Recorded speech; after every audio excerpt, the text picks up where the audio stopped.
Vous êtes le médecin royal du palais de Madrid, et nous sommes en 1834.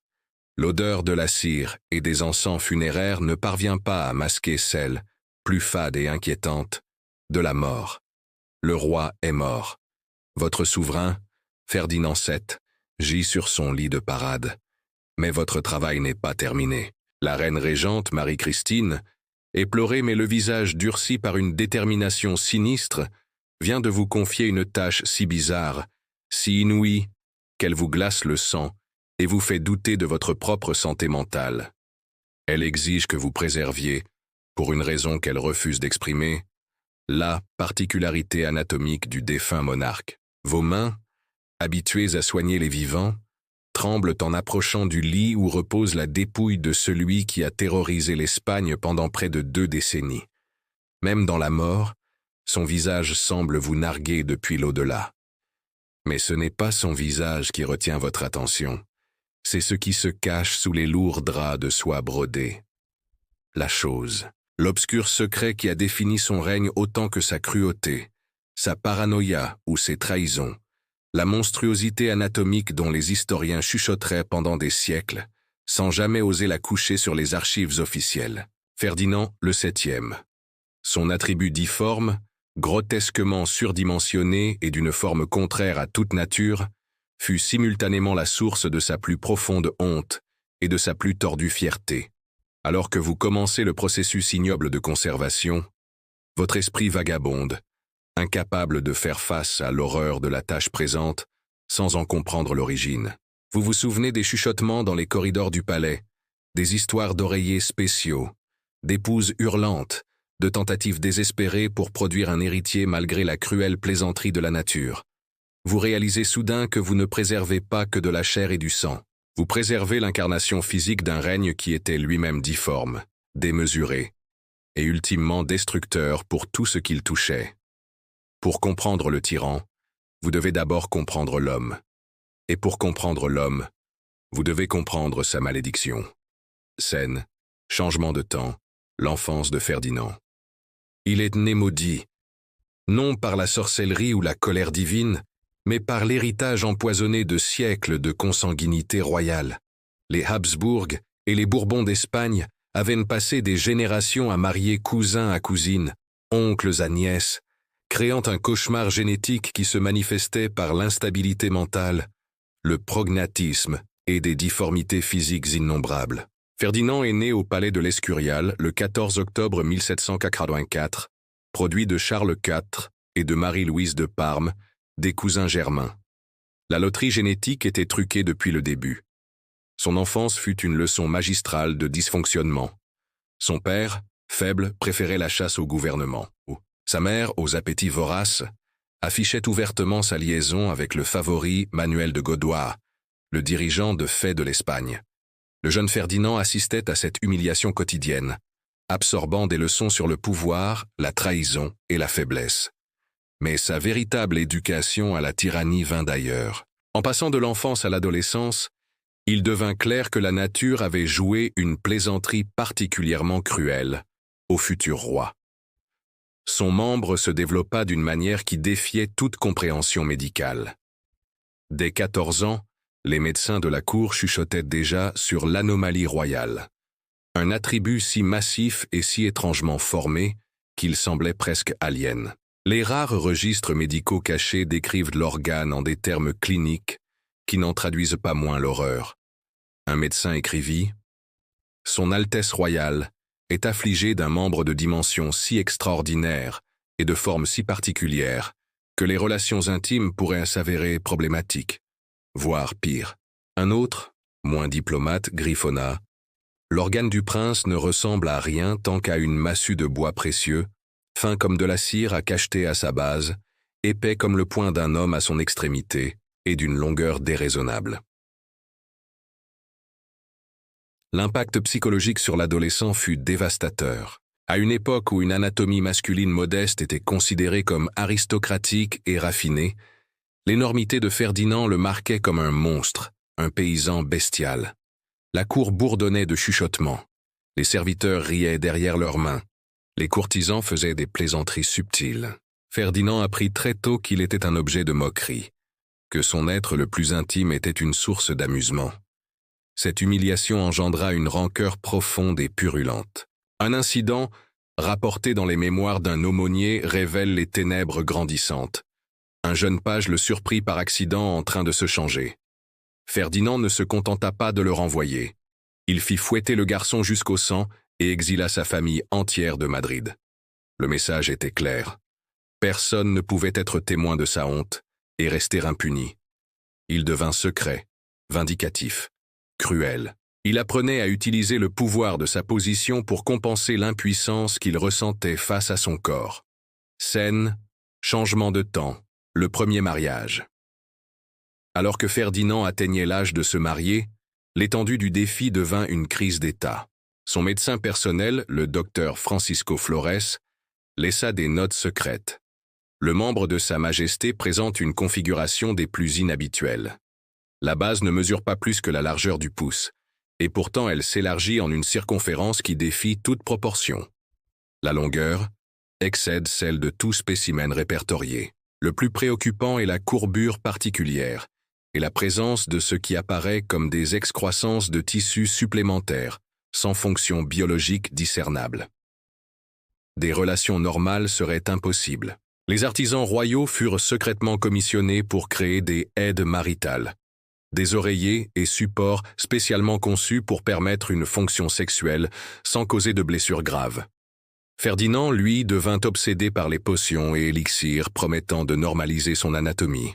Il dépensa des fortunes en mixtures de cornes de rhinocéros moulus, de perles réduites en poudre et d'herbes rares, toutes aussi inefficaces les unes que les autres. En 1802, il épousa sa cousine germaine, Marie-Antoinette de Naples.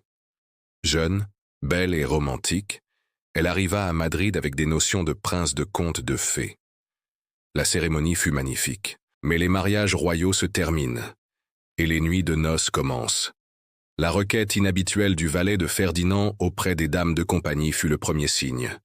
Des oreillers sur mesure furent apportés, ainsi que des flacons d'huile et de baume qui semblaient médicaux. Marie-Antoinette, innocente, ne comprit pas. Lorsque Ferdinand entra dans la chambre nuptiale, le premier aperçu que la princesse eut de la forme nue de son mari la plongea dans une hystérie pure. Une dame de compagnie décrivit la scène des années plus tard. Sa Majesté se mit à hurler comme si elle avait vu le diable en personne. Elle recula contre le mur, pointant du doigt et criant « Monstre! Monstre !» jusqu'à ce que nous craignions qu'elle n'ait perdu la raison. Ce n'était pas seulement la taille qui terrifiait, mais la forme bizarre, la courbure, les excroissances, l'apparence aliène. Ce qui suivit ne fut pas une nuit d'amour, mais une procédure médicale. Les médecins durent être appelés pour expliquer à la princesse horrifiée ce qui serait exigé d'elle. Les oreillers furent disposés, les huiles appliquées. Même avec ces aides, le processus était si traumatisant que Marie-Antoinette nécessitait du laudanum pour l'endurer. Leurs tentatives pour produire un héritier devinrent un cauchemar ritualisé. Ferdinand, convaincu que le dégoût de sa femme empêchait la conception, fit créer des contentions de cuir et de soie pour la maintenir en place. Il consulta des astrologues et des mystiques. Un sage oriental le convainquit qu'il était béni par la verge du dragon et lui fit accomplir des rituels bizarres. Marie-Antoinette tomba enceinte 2 fois. Les 2 se soldèrent par des fausses couches dévastatrices, la seconde faillit la tuer. Elle sombra dans une addiction au laudanum. Ferdinand, sans compassion, l'accusa de saboter délibérément les grossesses. Elle mourut en 1807 à 21 ans, son corps et son esprit détruits. Des rumeurs persistantes affirmèrent que Ferdinand, fatigué de son échec, l'avait fait empoisonner. L'apothicaire du palais fut retrouvé mort peu après. Une lettre cryptique disparut à jamais. Scène. Changement de temps, le pouvoir et la paranoïa. La mort de sa femme libéra Ferdinand de la seule contrainte personnelle qu'il ait jamais connue. Son caractère acheva de se torsionner. Il vit la moquerie et la trahison partout. Les serviteurs qui le contrariaient disparaissaient. Les gardes bavards étaient envoyés aux confins les plus dangereux de l'Empire. En 1808, alors que Napoléon envahissait l'Espagne et le forçait à abdiquer, Ferdinand se retrouva prisonnier au château de Valençay. L'humiliation fut double. Non seulement il perdait son trône, mais son geôlier était parfaitement au courant de sa condition honteuse. Les médecins français, libérés du protocole, étudièrent son état avec une curiosité scientifique frisant la torture. Leurs rapports, retrouvés plus tard, décrivent un organe si difforme qu'il semblait appartenir à une créature mythologique. Pendant 6 ans, pendant que l'Espagne se saignait dans une guerre acharnée pour lui rendre son trône, Ferdinand passa son exil à écrire à diverses cours européennes, cherchant non une alliance stratégique, mais une épouse qui accepterait ses circonstances spéciales. Alors que son peuple mourait, il planifiait sa prochaine nuit de noces. Son retour triomphal en 1814 fut accueilli par des foules en liesse. Mais Ferdinand, souriant et saluant de sa calèche, n'avait qu'une priorité. Sa première action en tant que roi restauré fut de commander un tout nouveau set de aide maritale aux artisans les plus fins et discrets d'Europe. Il choisit Marie-Isabelle de Portugal, 19 ans. La nuit de noces fut un nouveau désastre. Malgré tous les préparatifs, les cris qui firent écho dans les corridors furent ceux de la terreur et de la douleur genuine. Les serviteurs découvrirent des draps tachés de sang et des meubles brisés. Isabelle en fut brisée. Elle développa un bégaiement, sursautait en présence de Ferdinand et fut hantée par des cauchemars. Le roi, lui, vit dans sa terreur une insulte personnelle et une conspiration. Sa paranoïa sexuelle devint une psychose politique. Il fit intercepter son courrier et goûter sa nourriture.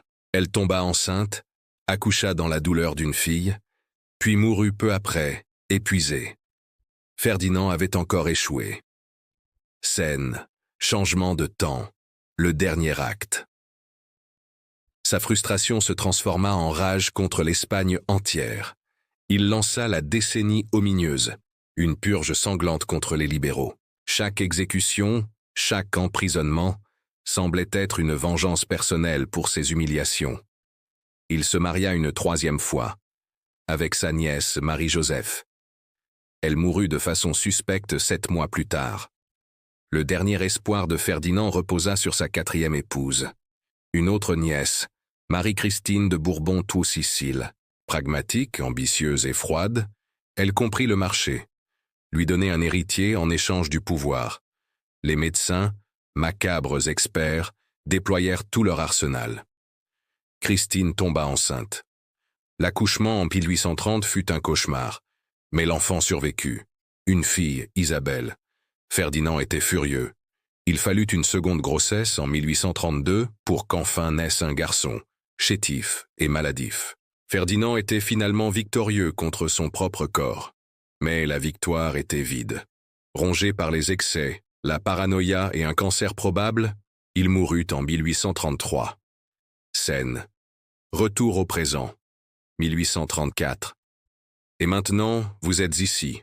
Le scalpel vous glisse des doigts moites. L'odeur du formol et de la chair morte vous prend à la gorge. La chose, difforme et pâle, repose dans votre plateau. Vous réalisez que vous ne préservez pas un organe. Vous préservez la cause première, la honte qui a engendré la cruauté, la difformité qui a créé le tyran. L'Espagne tout entière a saigné, s'est déchirée et a sombré dans le chaos pour les insuffisances les plus intimes de cet homme. Chaque libéral pendu, chaque famille ruinée, chaque bataille perdue trouve son origine ici, dans cette monstruosité de chair. Ce n'est pas une relique, c'est une malédiction matérialisée, et vous venez de sceller son immortalité.